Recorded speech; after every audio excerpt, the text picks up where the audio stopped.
Hello student, last लेक्चरला आपण fertilisation हा point पाहिला. फर्टिलायझेशनमध्ये आपण पाहिलं की union of male and female गॅमेटपासून झायगोट तयार झाला. म्हणजेच एगला स्पर्मनी काय केलं, पेनिट्रेट केलं आणि फिमेल आणि मेल प्रोन्यूक्लियर एकत्र आले आणि त्याच्यामुळे काय झालं, क्रोमोझोमचं पेरिंग झालं, ज्याला आपण सिनगॅमी असं म्हटलं. तर या प्रोसेसमध्ये आपण असं पाहिलं होतं की millions of sperm female genital ट्रॅकमध्ये एंट्री करतात, पण एगला पेनिट्रेट करण्यासाठी फक्त एका स्पर्मची गरज असते. जो स्पर्म व्हाईट लाईन मेम्ब्रेन याला आधी टच करतो, म्हणजे फर्टिलायझेशन मेम्ब्रेनमध्ये त्याचं कन्व्हर्जन होतं. त्यामुळं काय होत असतं की इतर जे बाकीचे जे स्पर्म्स आहेत ते काय करू शकत नाही, ते एगला पेनिट्रेट करू शकत नाही. म्हणजेच पेरिटेनियम जे काही व्हाईट लाईन मेम्ब्रेन आहे याचं कन्व्हर्जन जेव्हा फर्टिलायझिंग मेम्ब्रेनमध्ये होतं तेव्हा पॉलिस्पर्मिया काय होतो, अवॉइड होतो. म्हणजे एकापेक्षा जास्त स्पर्म एगमध्ये एंट्री करू शकत नाही. त्याच्यासोबत आपण असंही पाहिलं की झायगोट जे तयार झालेलं आहे, या झायगोटवरती अजून एक बाउंड्री शिल्लक आहे, ज्याला म्हटलं जातं झोना पेलुसिडा. याच्यानंतर फर्टिलायझेशन नंतरनं जो आपण नेक्स्ट इव्हेंट पाहणार आहोत, या इव्हेंटमध्ये आपल्याला समजणार आहे की जो झोना पेलुसिडा लेयर आहे तो अजूनही झायगोटला काय झालेला आहे, इंटॅक्ट का आहे, किंवा या झोना पेलुसिडाचं फंक्शन हे आपल्याला नेक्स्ट इव्हेंटमध्ये समजणार आहे. तर फर्टिलायझेशन प्रोसेस पाहिल्यानंतर या फर्टिलायझेशनची काही सिग्निफिकन्स आहेत. पहिला सिग्निफिकन्स कोणता, तर पहा, ओव्युलेशन प्रोसेसमध्ये जेव्हा एग तयार झाला तो तेव्हा सेकंडरी मायटोटिक डिव्हिजनमध्ये होता. फर्टिलायझेशनमुळे सेकंडरी मायटोटिक डिव्हिजन कंप्लीट झालं, म्हणजेच oogenesis कंप्लीट झालं. म्हणजे सेकंडरी मायटोटिक डिव्हिजनमुळे oogenesis कंप्लीट झालं, याचा अर्थ फिमेल गॅमेट तयार झालं. म्हणजे फर्टिलायझेशनचा पहिला फायदा होतो की फॉर्मेशन ऑफ फिमेल गॅमेट झालं. त्याच्यानंतर डिप्लॉइड कंडिशन ही काय झाली, रिस्टोर्ड झाली. कारण या प्रोसेसमध्ये सिनगॅमी या प्रोसेसमध्ये पेरिंग ऑफ क्रोमोझोम झालं आणि त्याच्यामुळे डिप्लॉइड सेल फॉर्म झाली, ज्याला म्हटलं जातं डिप्लॉइड कंडिशन तयार झाली. त्याच्यानंतर ओव्हममध्ये सेंट्रिओल ॲबसेंट असतं, पण सेंट्रिओलची त्यांना गरज असते कशासाठी, क्लिवेजच्या फॉर्मेशनसाठी. आणि ते फर्टिलायझेशन प्रोसेसमध्ये ते काय करत असतात, सेंट्रिओलला एंट्री देत असतात. हा झाला तिसरा फायदा.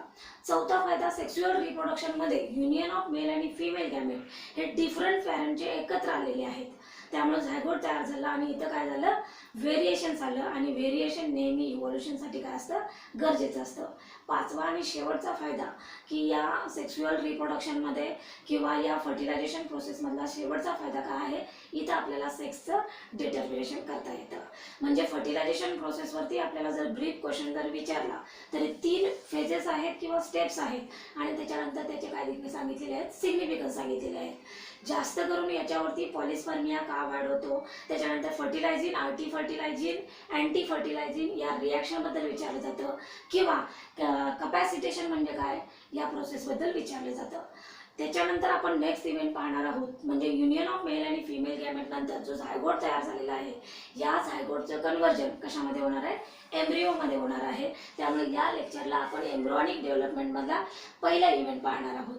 म्हणजे इथं अँफिलामध्ये फर्टिलायझेशन झालं, त्याच्यानंतर जी सेल तयार झालेली आहे या सेलमध्ये रिपीटेड मायटोटिक डिव्हिजन होतात आणि मास ऑफ सेल्स तयार होतो, ज्याला आपण एम्ब्रिओ असं म्हणणार आहे. पण हा एम्ब्रिओ कसा तयार होतो हे आपण या लेक्चरमध्ये पाहणार आहोत. तर एम्ब्रियॉनिक डेव्हलपमेंटमध्ये आपण पहिल्यांदा पाहणार आहोत क्लिवेज. फर्टिलायझेशन प्रोसेसमध्ये जी पहिली सेल तयार झाली, ज्याला आपण म्हणलेलं आहे झायगोट. झायगोटमध्ये रिपीटेड मायटोटिक डिव्हिजन होत असतात आणि या रिपीटेड मायटोटिक डिव्हिजनचं कन्व्हर्जन मास ऑफ सेलमध्ये होतं. आणि हा जो मल्टीसेल्युलर मास ऑफ सेल आहे, ज्याला ब्लास्टुला असं म्हणलं जातं. म्हणजेच क्लिवेज म्हणजे काय की ज्याच्यामध्ये मायटोटिक डिव्हिजन झाल्यामुळं मास ऑफ सेल्स तयार होतात, जो मल्टीसेल्युलर असा एक गोळा तयार होतो, ज्याला ब्लास्टुला असं म्हटलं जातं. आता पहा, ह्या रिपीटेड मायटोटिक डिव्हिजनमध्ये ज्या काही सेल्स तयार होणार आहेत, या सेलला इथं ब्लास्टोमर्स असं म्हटलं जातं. लक्षात ठेवायचं की एका सेलपासून ज्या अनेक सेल्स तयार होणार आहेत त्यांना इथं काय म्हटलेलं आहे, ब्लास्टोमर्स म्हटलेलं आहे. तर क्लिवेज ही प्रोसेस पाहत असताना आपण लक्षात ठेवायचं आहे, ह्युमन बिईंगमध्ये जी काही झायगोट तयार झालेला आहे, जी पहिली सेल तयार झालेली आहे, हा जो झायगोट आहे किंवा हा जो क्लिवेजचा प्रकार आहे, झायगोटमध्ये रिपीटेड मायटोटिक डिव्हिजन होणार आणि मास ऑफ सेल्स तयार होणार. ही जी प्रोसेस आहे क्लिवेजची, ह्या क्लिवेजची प्रोसेस जी आहे ज्याला म्हटलं जातं होलोब्लास्टिक क्लिवेज. ह्युमन बिईंगमध्ये जो क्लिवेजचा प्रकार आहे याला म्हटलं जातं होलोब्लास्टिक. होलोब्लास्टिक याचा अर्थ काय होतो की इथं काय होतं, कम्प्लीट डिव्हिजन होतं. म्हणजे झायगोट कम्प्लीट डिवाइड होतो वेगवेगळ्या अँगलनी. मग तो लॉन्जिट्युडनली होईल, व्हर्टिकल होईल किंवा इंटरमिडिएट होईल किंवा इक्वेटर होईल. म्हणजे कोणत्याही प्लॅननं याचं डिव्हिजन होतं. म्हणजे पूर्णपणे काय होत असतो, झायगोट हा डिवाइड होत असतो. या प्रोसेसला म्हटलं जातं होलोब्लास्टिक क्लिवेज असं म्हटलं जातं. आता या क्लिवेजमध्ये सुरुवातीला आपण पाहतोय की झायगोटचं सुरुवातीला क्लिवेजमध्ये फर्स्ट क्लिवेजमध्ये 2 सेल तयार होतील, 4 सेल तयार होतील. एकतर हे डिव्हिजन 2 प्रकारचे होऊ शकतं. मेरिडायोनल की ज्याच्यामध्ये लॉन्जिट्युडनल काय होत असतात, डिव्हिजन होत असतं, किंवा इक्वेटोरियल ज्याच्यामध्ये व्हर्टिकल क्लिवेज होत असतं. म्हणजेच झायगोट तयार झाल्यानंतर रिपीटेड मायटॉटिक डिव्हिजनमध्ये ज्या काही मास ऑफ सेल्स तयार होणार आहेत, हे जे डिव्हिजन आहे 2 प्रकारे होईल. एकतर मेरिडायोनल किंवा ज्याला म्हटलं जातं इक्वेटोरियल असं म्हटलं जातं. हा कम्प्लीट डिव्हिजन होतं, म्हणून याला म्हटलं जातं होलोब्लास्टिक क्लिवेज असं म्हटलं जातं. मुळात क्लिवेजची डेफिनेशन आपल्या लक्षात आली की रिपीटेड मायटॉटिक डिव्हिजनमध्ये मल्टीसेल्युलर मास ऑफ काय तयार होतात, सेल्स तयार होतात, ज्याला म्हटलं जातं जो मल्टीसेल्युलर मास ऑफ सेल्सचा जो काही होल आहे त्याला म्हटलं जातं ब्लास्टुला, आणि याच्यामध्ये तयार होणाऱ्या सेल्सला म्हटलं जातं ब्लास्टोमर्स. आता आपण ॲक्च्युली की ही जी प्रोसेस आहे की ज्याला आपण म्हणतो की क्लिवेजची जी प्रोसेस आहे ही कशी होते हे पाहूया. तर पहा, फर्टिलायझेशन प्रोसेस झाल्यानंतर म्हणजे युनियन ऑफ मेल आणि फिमेल गॅमेट झाल्यानंतर जो काही झायगोट तयार झाला, झायगोट तयार झाल्यानंतर आफ्टर 30 आवर्स काय होतं, फर्स्ट क्लिवेज होतं. आता लक्षात ठेवायचं, फर्टिलायझेशनची साईट आपण पाहिली किती कोणती होती, फॉलोपियन ट्यूब होती. फॉलोपियन ट्यूब नंतर हे काय होणार आहे, हळूहळू याचं जे मायग्रेशन होणार आहे ते कुठे जाणार आहे, युटेरसमध्ये. पण युटेरसमध्ये जाण्याच्या आधी काय तयार होत असतो की याच्या क्लिवेज होत असतं, म्हणजेच डिव्हिजन्स होत असतात. तर पहिलं जे डिव्हिजन आहे किंवा ज्याला म्हटलं जातं फर्स्ट क्लिवेज असं म्हटलं जातं, फर्टिलायझेशन झाल्यानंतर 30 आवर्स नंतर काय होत असतं, पहिलं डिव्हिजन होतं की ज्याच्यामध्ये एका सेलपासून 2 सेल तयार होतात. आणि हे जे डिव्हिजन आहे या डिव्हिजनला म्हटलं जातं मेरिडायोनल डिव्हिजन, किंवा एक सेल लॉन्जिट्युडनली डिवाइड होते आणि याच्यामध्ये 2 सेल तयार होतात. ह्या 2 सेलमधली एक सेल मोठी राहते, एक सेल छोटी असते. याला म्हटलं जातं फर्स्ट क्लिवेज. फर्स्ट क्लिवेज हे फर्टिलायझेशन नंतर 30 आवर्सनी काय होतं, तयार होतं, किंवा फर्स्ट क्लिवेजमध्ये 2 सेल ह्या आफ्टर फर्टिलायझेशन 30 आवर्सनी तयार होतात. त्याच्यानंतर सेकंड क्लिवेज, फर्स्ट क्लिवेज नंतर पुढे काय होतं, 30 आवर्सनी सेकंड क्लिवेज होतं. सेकंड क्लिवेज याचा अर्थ काय होतो की या 2 सेलपासून 4 सेल, यालाच काय म्हटलं जातं, रिपीटेड मायटॉटिक डिव्हिजन. पण मायटॉटिक डिव्हिजनमध्ये इथं आपल्या लक्षात आलं असेल की या 2 सेलवरती प्रोटेक्टिव्ह कवरिंग आहे झोना पेलिसुडा. इथं सुद्धा झोना पेलिसुडा हा इंटॅक्ट आहे. त्याच्यानंतर पुढे याच्यामध्ये सेलची संख्या वाढते, पण सेलची काय होत नाही, ग्रोथ होत नाही. म्हणजे तयार होणाऱ्या डॉटर सेल्स यांची ग्रोथ ही काय राहत असते, रिस्ट्रिक्टेड राहत असते. पण इतर रिप्लिकेशनचा रेट काय असतो, फास्ट असतो. म्हणजेच मेटाबॉलिक ॲक्टिव्हिटी ह्या काय होत असतात, फास्ट होत असतात. त्यामुळं कन्झम्पशन ऑफ ऑक्सिजन आहे किंवा रिक्वायरमेंट आहे ऑक्सिजनची ती सुद्धा काय असते, वाढलेली असते. हे झालं सेकंड क्लिवेज. थर्ड क्लिवेज सुद्धा आफ्टर 30 आवर्स, म्हणजे जे सेकंड क्लिवेज आहे त्याच्यानंतर 30 तासांनी काय होणार आहे, थर्ड क्लिवेज होणार आहे. आणि या थर्ड क्लिवेजमध्ये किंवा ही जी थर्ड क्लिवेजची स्टेज आहे याला म्हटलं जातं 8 सेल्ड स्टेज. 8 सेल. फर्स्ट क्लिवेजला म्हटलं जातं 2 सेल्ड स्टेज. सेकंड सेल म्हटलं जातं 4 सेल्ड स्टेज असं म्हटलं जातं. थर्ड क्लिवेजमध्ये 8 सेल तयार झाल्या. आता पहा, त्याच्यानंतर चौथ्या क्लिवेजमध्ये स्टेजमध्ये किंवा क्लिवेजमध्ये 8 पासून काय तयार होतात, 16 सेल्स किंवा 16 ते 32 पर्यंत इतका सेलचा काय होत असतो, नंबर होत असतो.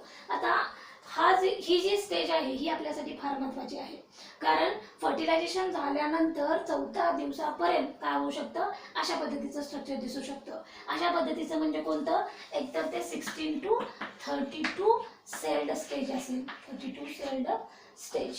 आता ही स्टेज म्हणजे काय, तर या स्टेजमध्ये तयार झालेल्या ज्या सेल्स आहेत ह्या दिसायला कशा दिसतात, की ज्याला म्हटलं जातं मलबेरी प्लांटचं जे फ्रूट आहे, जे मलबेरी प्लांटचं जे फ्रूट आहे ज्याला मोरुला असं म्हटलं जातं. म्हणजे या आकारावरून याला काय म्हटलं जातं, मोरुला असं म्हटलं जातं. ही जी स्टेज आहे ही स्टेज आपल्यासाठी काय आहे, महत्त्वाची आहे. याच्यावरती क्वेश्चन विचारले जातात डायग्रामॅटिकली. आणि त्याच्यानंतर ही स्टेज कधी येते असाही क्वेश्चन विचारला जातो. किंवा या मोरुलाच्या स्टेजमध्ये नेमक्या किती सेल्स असतात, 16 पासून 32 सेल्स जी काही स्टेज आहे ज्याला म्हटलं जातं मोरुला असं म्हटलं जातं. म्हणजे first cleavage, second cleavage, third cleavage आणि फोर्थ क्लिवेजमध्ये काय होऊ शकतं की हा मोरुला फॉर्मेशन होतं. आता मोरुला तयार होत असतो तोपर्यंत काय झालेलं असतं, फॉलोपियन ट्यूबमधून युटेरसमध्ये हे काय होत असतं, हा जे स्ट्रक्चर आहे पुढे मायग्रेट होत असतं. आता आफ्टर फर्टिलायझेशन क्लिवेज झाल्यानंतर म्हणजे याच्यामध्ये 4 दिवस गेले. 4 दिवसानंतर काय होत असतं, फर्टिलायझेशन नंतर 4 दिवसांनी तयार झालेलं स्ट्रक्चर आहे हे युटेरसमध्ये जातं. युटेरसमध्ये एंट्री मिळाल्यानंतर पुढे 2 दिवस ते फ्लोटिंग कंडिशनमध्ये राहत असतं. म्हणजे जे काही युटेराईन मिल्क आहे, जिथं एंडोमेट्रियम जे ग्लँड आहेत, या एंडोमेट्रियम ग्लँड प्रोजेस्टेरॉनमुळं युटेराईन मिल्कचं सिक्रिशन करतात आणि या मिल्क सिक्रिशनमध्ये फ्लोटिंग कंडिशनमध्ये हा मोरुला 2 दिवस राहतो. जेव्हा युटेरसमध्ये यांना एंट्री मिळते आणि 2 दिवस हे या फ्लोटिंग कंडिशनमध्ये असतात, तेव्हा तयार झालेले हे जे मोरुलाचं स्ट्रक्चर आहे, म्हणजे इथं जे काही नंबर ऑफ सेल्स तयार झालेले आहेत, ह्या सेल्समध्ये काय होते, रिअरेंजमेंट होत असते. तर ज्या काही आउटर साईडला ज्या काही सेल्स असतात, ह्या सेल्स आकाराने छोट्या असतात आणि फ्लॅट असतात, आणि ज्या इनर साईडला ज्या सेल्स असतात त्या आकाराने मोठ्या असतात. तर ज्या आउटर साईडला ज्या काही सेल्स आहेत ते युटेराईन मिल्क ॲब्झॉर्ब करतात. हे युटेराईन मिल्क ॲब्झॉर्ब केल्यामुळं ह्या सेल्समध्ये काय तयार होते, कॅव्हिटी तयार होते, आणि या कॅव्हिटीला म्हटलं जातं ट्रोपोब्लास्ट असं म्हटलं जातं. पहा मी काय सांगितलं, फर्टिलायझेशन झाल्यानंतर 4 क्लिवेजच्या स्टेज कंप्लीट झाल्यानंतर हा जो एम्ब्रिओ आहे हा युटेरसमध्ये जातो, आणि युटेरसमध्ये गेल्यानंतर मोरुलामध्ये प्रेझेंट असलेल्या सेल्स युटेराईन मिल्क ॲब्झॉर्ब करतात. हे मिल्क ॲब्झॉर्ब केल्यामुळं इथं काय व्हायला लागते, जागा तयार होते. ही जी जागा आहे, ही जी पोकळी आहे, इथं त्याला काय म्हटलं जातं, कॅव्हिटी असं म्हटलं जातं. ही जी कॅव्हिटी आहे याला ब्लास्टोसिस्ट असंही म्हटलं जातं. आता ही कॅव्हिटी कोण तयार करतं, तर या ज्या मोरुलाच्या सेल्स आहेत, ज्या आउटर साईडला ज्या अरेंज झाल्या, यांना म्हटलं जातं ट्रोपोब्लास्ट असं म्हटलं जातं. ट्रोपोब्लास्ट हे युटेराईन मिल्क ॲब्झॉर्ब करतात, त्यामुळे इथं कॅव्हिटी तयार झाली. त्याच्याचबरोबर या कॅव्हिटीमुळं किंवा जास्तीत जास्त ॲब्झॉर्प्शनमुळं ह्या ज्या उरलेल्या ज्या सेल्स आहेत त्या एका नॉबला जाऊन काय होतात, अटॅच होतात. ज्या नॉबला अटॅच असतात त्याला म्हटलं जातं एम्ब्रियोनिक नॉब असं म्हटलं जातं, आणि ज्या नॉबला अटॅच नसतात त्याला म्हटलं जातं अब एम्ब्रियोनिक नॉब. जसं एगमध्ये आपण 2 पोल पाहिले होते, एक ॲनिमल पोल आणि दुसरा व्हेजिटल पोल, तसंच इथं सुद्धा काय आहेत, 2 पोल आहेत जिथं अटॅचमेंट होणार आहे. किंवा इथं ज्या मोरुलाचे जे 2 सेल्स तयार झालेले आहेत, म्हणजे एक आउटर साईडला गेला आणि एक इनर साईडला गेला, जो इनर साईडला गेला त्याला म्हटलं जातं इनर सेल मास, आणि जो आउटर साईडला ज्या सेल्स आहेत ज्याला म्हटलं जातं ट्रोपोब्लास्ट. ट्रोपोब्लास्टिक सेल्स फक्त युटेराईन मिल्क ॲब्झॉर्ब करण्याचं काम करणार, आणि त्याच्यानंतर इनर सेल मास पासून ॲक्च्युअली एम्ब्रिओ तयार होणार. मग इनर सेल मास ज्या ट्रोपोब्लास्टिक सेलला अटॅच आहेत त्याला म्हटलं जातं एम्ब्रियोनिक नॉब असं म्हटलं जातं, आणि याचा अपोजिट जो पोल आहे ज्याला अब एम्ब्रियोनिक नॉब असं म्हटलं जातं. म्हणजेच फर्टिलायझेशन झाल्यानंतर 4 दिवसांनी आणि परत फ्लोटिंग कंडिशन राहिल्यानंतर म्हणजे जवळजवळ 7 दिवसांनी ही कॅव्हिटी काय व्हायला लागते, तयार व्हायला लागते. आणि त्याच्यानंतर आता ही जी कंडिशन आहे ज्याला म्हटलं जातं अर्ली ब्लास्टोसिस्ट असं म्हटलं जातं. म्हणजे ॲक्च्युली हा इव्हेंट कशामध्ये येतो, ब्लास्टोसिस्टमध्ये येतो, किंवा ज्याला आपण ब्लास्टुला असं म्हणतो. ब्लास्टुला याचा अर्थ काय होतो, किंवा ब्लास्टुलेशन असंही म्हटलं जातं. ब्लास्टुलेशन म्हणजे काय, फॉर्मेशन ऑफ ब्लास्टोसिस्ट, म्हणजे ज्या असे कंडिशन की ज्याच्यामध्ये सिस्ट म्हणजे कॅव्हिटी तयार होते ज्याला म्हटलं जातं ब्लास्टुलेशन असं म्हटलं जातं. ब्लास्टुलेशन हे कोणापासून झालं, तयार झालेला मोरुला जेव्हा युटेरसमध्ये गेला आणि युटेरसमधलं युटेराईन मिल्क ॲब्झॉर्ब केलं, आणि ह्या ॲब्झॉर्प्शनमुळं इथे एक पोकळी निर्माण झाली ज्याला म्हटलं जातं blastocyst cavity. Formation of blastocyst cavity याला म्हटलं जातं ब्लास्टुलेशन. म्हणजे फर्टिलायझेशन झाल्यानंतर 7व्या दिवशी हे काय होत असतं, कंप्लीट होत असतं. आता पहा इथे इनर मास ऑफ सेल्स आहेत, आणि त्याच्यानंतर आउटर साईडला कोण आहे, ट्रोपोब्लास्ट आहेत. म्हणजे आउटर साईडला ज्या काही सेल्स असतात त्यांना इथं म्हटलं जातं ट्रोपोब्लास्ट, आणि आतमध्ये आहेत त्यांना इनर सेल मास. परत काय होत असतं, आणखी थोड्या वेळाने काय होत असतं, यांच्यामध्ये आणखी सुपेरियर कॅव्हिटी तयार होते. म्हणजे कॅव्हिटीची साईज इथं फक्त काय होते, वाढली जाते. याला म्हटलं जातं लेट ब्लास्टोसिस्ट फॉर्मेशन, आणि ही जी आहे ही अर्ली ब्लास्टोसिस्ट फॉर्मेशन. म्हणजे ब्लास्टुला किंवा मोरुला तयार झाल्यानंतर कॅव्हिटी तयार होणं याला म्हटलं जातं ब्लास्टुलेशन असं म्हटलं जातं. आता या ब्लास्टुलेशनमध्ये आपण काय शिकलो, कॅव्हिटी फॉर्मेशन शिकलो. याच्यामध्ये 2 प्रकारच्या सेल आहेत.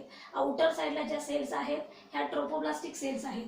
ट्रोपोब्लास्टिक सेलचं काम फक्त युटेराईन मिल्कचं सिक्रिशन करणं, ॲब्झॉर्प्शन करणं. हे ॲब्झॉर्प्शन कुणासाठी, डेव्हलपिंग एम्ब्रिओसाठी. डेव्हलपिंग एम्ब्रिओ हा कोणत्या सेलपासून तयार होणार आहे, तर ज्या सेल्स एम्ब्रियोनिक नाभला आहेत, अटॅच आहेत, अशा सेल म्हणजे कोणत्या, इनर मास ऑफ सेल्स किंवा इनर सेल मास, याच्यापासून काय होणार, एम्ब्रिओ तयार होणार.